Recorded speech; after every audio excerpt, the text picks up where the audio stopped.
Welcome to Sweet Life Beat Life. We hope this video helps. Hello everyone. In this video, I will explain the installation costs for a new Jio Fiber connection.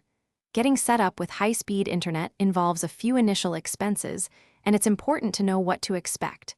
We'll cover the standard charges, including both non-refundable fees and refundable deposits. Plus, I'll share how you might be able to get your connection with zero upfront costs. Let's dive into the details to help you plan your budget effectively. When you opt for a new Jio Fiber connection, there's usually a one-time, non-refundable installation charge. This fee is commonly set at 1,000 rupees.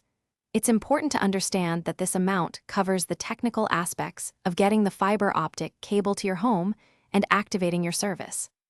This charge ensures that the necessary infrastructure is in place for you to enjoy seamless internet connectivity right from the start. In addition to the installation fee, a refundable security deposit is typically required for the equipment provided, such as the Jio Fiber router.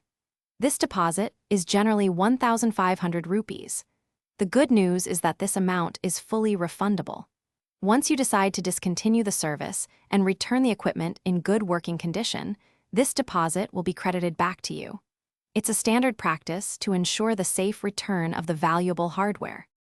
So, combining the non-refundable installation charge and the refundable security deposit, the typical initial outlay for a new Jio Fiber connection is 2,500 rupees.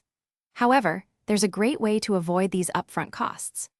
If you choose to subscribe to longer-term plans, such as those for 3, 6, or 12 months, or opt for certain postpaid plans, the installation charges and security deposit are often waived entirely. This makes getting connected even more convenient and budget-friendly.